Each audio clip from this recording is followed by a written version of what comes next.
Hi friends, welcome back to our weekly garden walk and talks. This week I'm so excited to share with you that all of our Eastern Moon lilies are in bloom. These are brand new Eastern Moon lilies. So they're much shorter than the ones that you're going to see in the main flower walk today because I just planted them last fall. But over the course of the next 2 years, they are going to reach at least 6 to even 7 feet tall. And it's just going to be a wall of gorgeous lilies back here in the rose garden. And just in time, because the roses are taking a break. And so I'm really dependent on these lilies and also the sunflowers to carry us through until the next round of roses really hits its stride. Let's take a look at another gorgeous planting of Eastern Moon lilies. Oh my, the fragrance is powerful, but it's pleasant. I love the maroon on the exterior of the petals. Beautiful white interior, glowing yellow center, gorgeous brown pollen. This is one of my favorite lilies.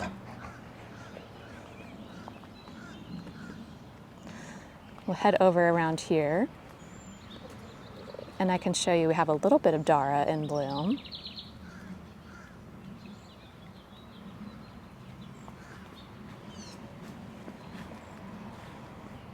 Oh, here's a good one. Isn't that lovely?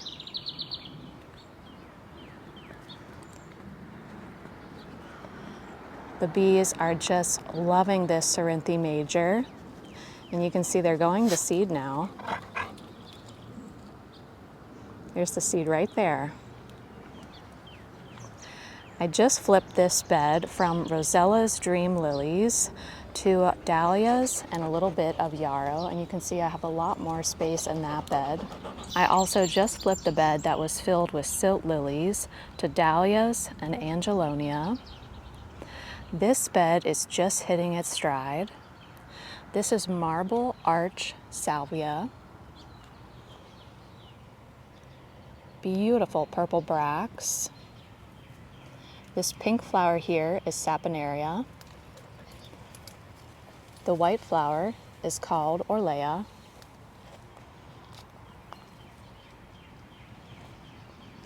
And then right behind this saponaria, we have some strawflower. This one, I think, is silvery rose. I have to check my seeds in the basement.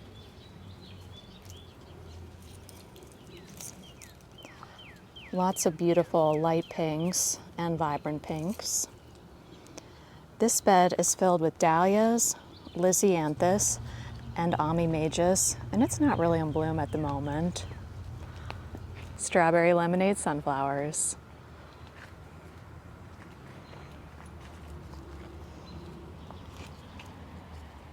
Probably another week on this lisianthus. So let's take a look at the Booknook now. All of the incredible hydrangeas are in full bloom. I just recently changed out the flowers that were in the Henry Studio pots. They originally had cascading hydrangeas and violas, and I just wanted a perennial that would attract the hummingbirds, and I also wanted to add in some cut flowers. So in the tallest ones, I have a pink nicotiana, a Mexican bush sage. We have a pinkie pie agastache, and then a trailing ivy geranium. We've got some strawflower, and then to disguise the foliage of strawflower, I added in some purple ornamental peppers. I have white geraniums on all our side tables. I'm excited to see how these trailing geraniums fill in. I just popped 3 into these large pots, and I'm not sure if I needed more than that. But here we have the Potomac lavender snapdragons. And I paired those with some Invincible Spirit 2 hydrangeas and some Dara.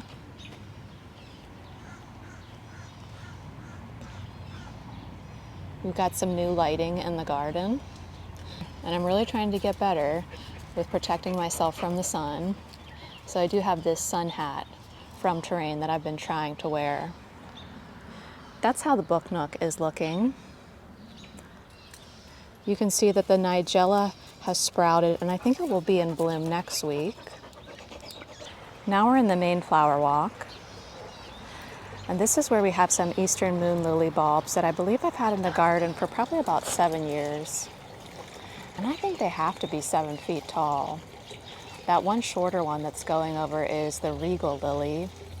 And if I could do it over again, I wouldn't plant any Regal Lilies and I would only plant Eastern Moon. Eastern Moon stays in bloom so much longer. It has a stronger stem, a thicker stem, it's taller, and it just has more going on with that maroon on the exterior of the petals.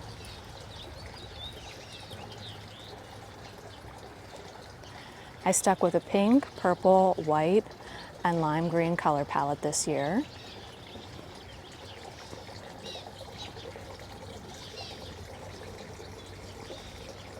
I love this Sublime Hydrangea. This one stays lime green. Oh, right on cue. Grace is drinking from the fountain. I'm telling you guys, she waits until I turn this camera on to do this.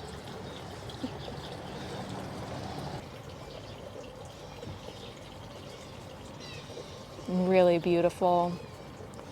Some are more of a dusty pink. Others are a vibrant pink.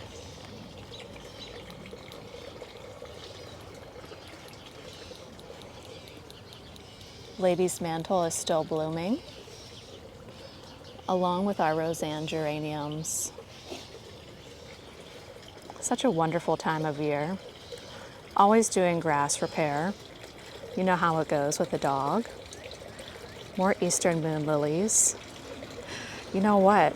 Maybe they're more like 8 feet tall. They're floral giants, that's for sure.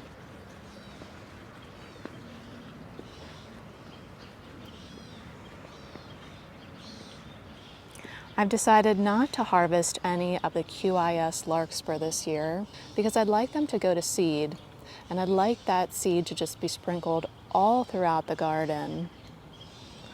I do have it in pockets near our stone rug, but it's just such a wonderful cut flower, and I would really like to have more.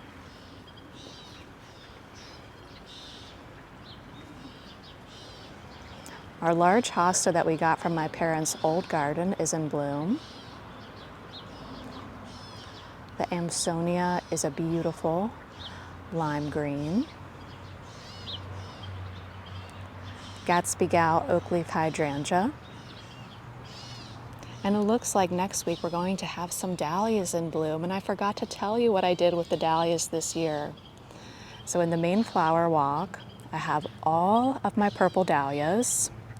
Over in the rose garden, we have all of our orange dahlias. One-of-a-kind dahlias in a wide range of colors are located in the raised bed gardens. And in the driveway garden, we have all of the wonderful pink dahlias. So lots to look forward to. The Hydrangea annex is filling in nicely. We have Invincible Ruby, Incredible. I'm fairly certain that we planted this bare root astilbe together 2 years ago. And it's just starting to come into bloom, but it's going to be lovely. And it really does well here under the Coosa dogwood tree. There's a couple different varieties. This one is Mighty Pip, and it's already bloomed. But I do think I have some Mighty Pip over in the hydrangea room. It's still looking fairly good. So let's head over there now.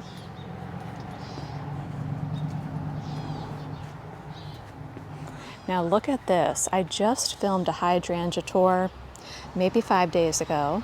This is Invincible Lace, It's been really hot and also dry and windy, but it's already turned from pink to green.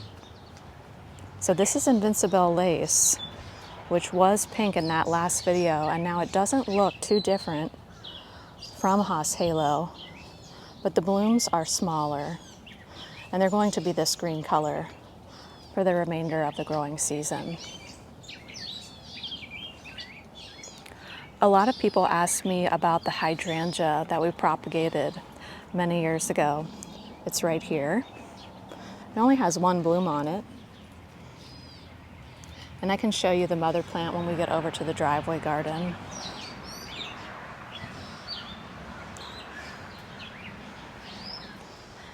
Now we arrive at my favorite room in the house, the hydrangea room.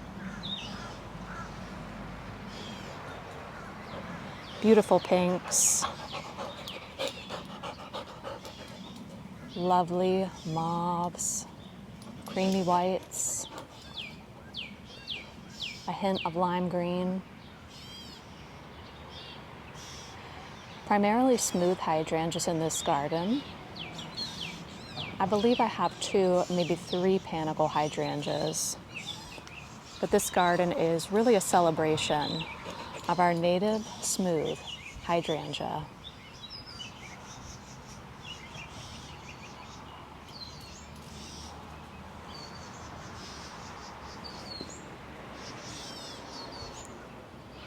Mini Mauvette, Limetta. Here's Mighty Pip right here.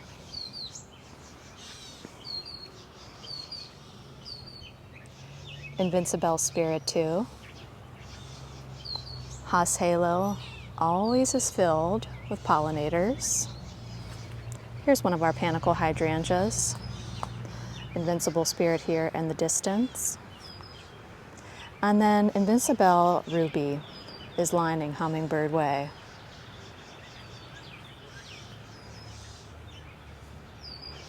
Invincible Ruby is really nice if you want a smooth hydrangea that stays pink for a long time and doesn't get too big. That's the one I would recommend for small spaces.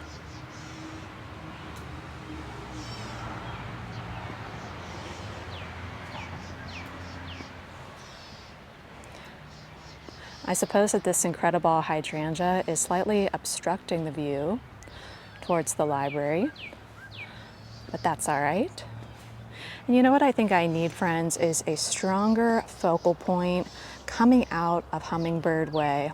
It's nice to have the stone rug here, but I'm just not getting a focal point for some reason. And I'm thinking what we might need to do is 2 more larger pots, a grouping of 3 pots right here with maybe coordinating dahlias. Let me know what you think about that. But this is how the backyard is looking in late June. Now let's head over to the driveway garden. Come on, Gracie, where you at? Hey, Princess, you want to lead the way? Sorry, friends, I've just got my gardening tools and my coffee out and about today. Had to stake up some more lilies, and there's always snips around. See more Eastern Moon Lilies right here. Americana white geraniums in the pots. And you know what, friends, they are going brown pretty quickly on me. They're very sensitive in terms of water. They really don't want to get wet, do they? Well, I probably picked the wrong geranium for someone who lives in a wet climate. Live and learn, right? Storm-proof hydrangeas around the bistro garden. This is a stone that I found in our front yard when I was creating this garden last year. Now, our house was built in 1944, I believe. So I don't know what happened in 1968, but I found that buried in the front yard. And isn't it so much fun to see what popped up in the bistro garden? This plant is a wonderful cut flower. Hey, Grace. And it's called Jewels of Opar. It's not in bloom yet, but it has this wonderful succulent green foliage. It's going to branch out. But I love that lime green color in the bistro, and I love that I didn't have to plant it. Last week in the driveway garden, we had Pink Flight and Rosella's Dream in full bloom. Sorry if you can hear Grace in the background. She wants to come out. Had to put her inside for a second. This week, we have Purple Prince and Gaucho blooming. So here's a look at Purple Prince. This is an OT lily with subtle, pleasant fragrance. And then right here, we have Gaucho lily, which is a big white oriental lily with a lovely raspberry center and nice freckling. Let me take you over here and I'll show you where the mother plant is for that hydrangea. This hydrangea was here when we moved in, and all I did was take a tip cutting from this hydrangea. I cut right below a node, right here, stuck it into water, and within about a month it had produced roots. And once it produced roots, at that point, I stuck it in potting soil. And if you're interested in watching a video on propagating hydrangeas, I do have one, and I'll go ahead and pop that in the description section down below. Before I say goodbye for the day, I want to fill you in on another garden project that we're going to be working on this fall. Last year, I told you that there were some areas in my backyard that I didn't like showing and that I was kind of embarrassed about. And the one area that I want to tackle this year is the area that you see when you immediately enter our property. Now, where I was standing previously is what I normally show you. But here's what this area actually looks like when you pull into the property. It's not a very welcoming view, is it? Now we have a lot of necessary things going on. We have power running over to the flower stand. This area is really compacted because there's also trenching and pipes and electrical work that goes back to the garden library. And so I don't really want to dig down in this area, but I do want to create a beautiful stone pathway that leads you to this gate. And then we can dig a little bit right here and right here, because the trench runs basically where the grass isn't growing, and then back through Grace's garden and over to the library. But we're going to create some beautiful beds right here. Fill those probably primarily with evergreens. I think I want to stick with evergreens over here. And then whatever we plant along the side here needs to be able to be run over with our recycling and trash bins. So we're going to tackle this area that, well, it doesn't look very nice now, but hopefully by next year it will look beautiful. So thanks so much for joining me for today's garden walk and talk, and I will see you back here next week. I think it's going to be a really hot one next week. It looks like a couple days in the hundreds. See you soon, friends.